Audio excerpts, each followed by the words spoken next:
Thanks for joining me for another Schweike webinar. I'm Alicia Lawrence from WebPageFX, a full-service internet marketing agency. So how many of you have a competitor with a bigger website than yours? While I can't see hands, I'm pretty confident that the majority of you fall within this category. People often get really discouraged when they're a small business up against really big corporate websites, especially in this day and age when having a strong web presence makes all the difference. Yes, it might take years for you to get a strong enough website to outrank your competitors on some of those main money-making keywords, but there are also a lot of strategies and tactics you can use to get ahead of your competitors right now that you might not have thought of. So I'm going to go ahead and share some of those with you today. If you're working with a small company that is up against a bigger site, one of the first things you should do is figure out their unique selling point, if they don't already have one, that is. This goes beyond just a statement that says how your products or services are different and better than all the others on the market.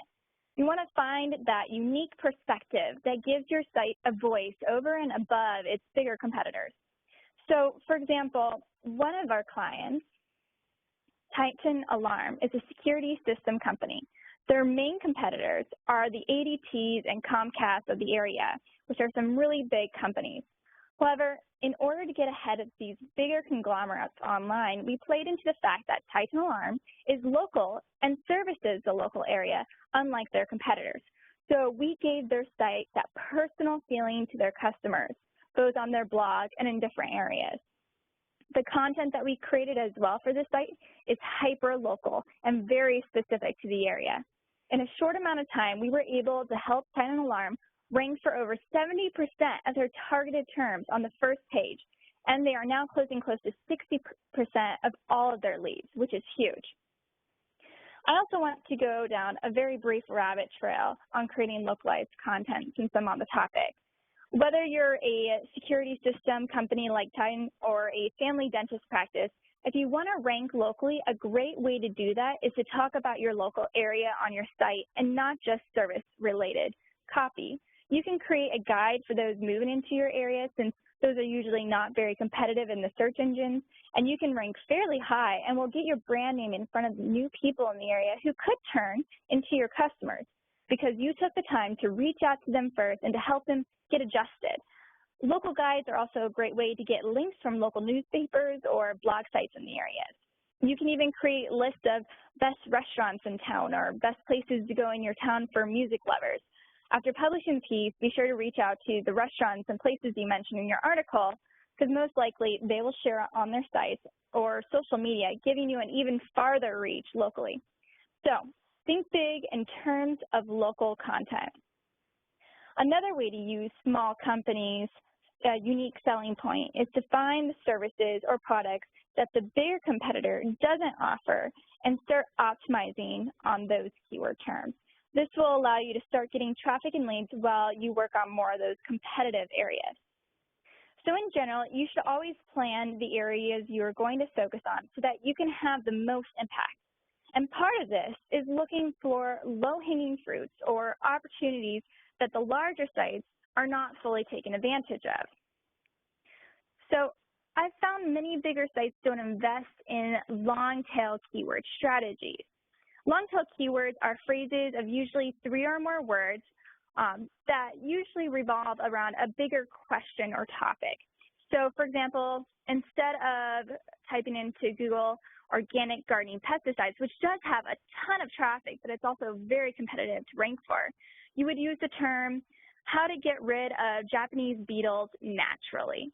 So it's a little bit more, or a lot more specific actually, more words to it, and they do get some traffic, not as much as organic gardening pesticides, but enough that would bring in a lot of customers to you without having the high competition that those main keywords like organic gardening pesticides would have for that.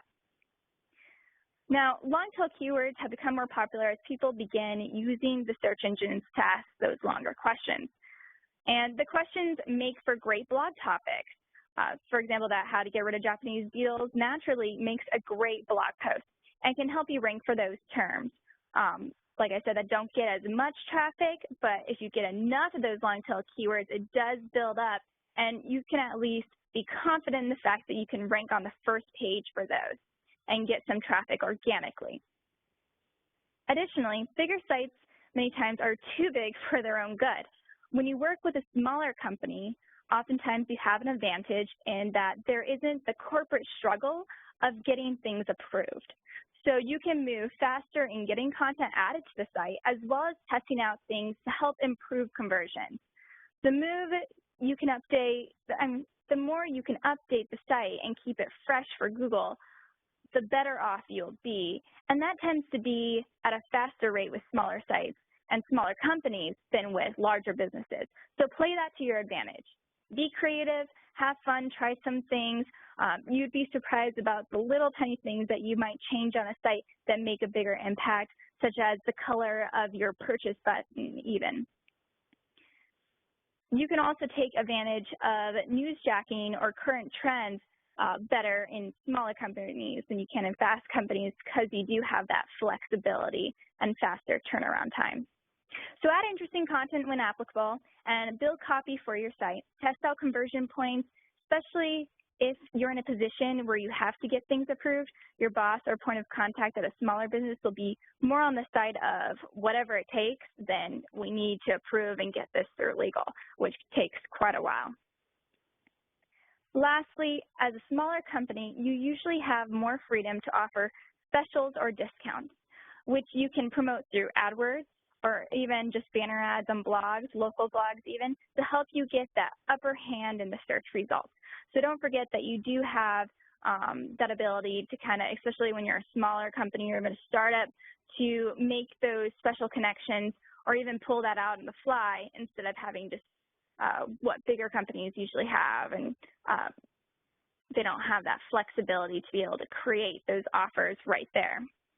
So in short, it really comes down to strategizing and understanding where there may be gaps in competition to get your smaller company's foot in the door. Thanks for listening, and see you next time.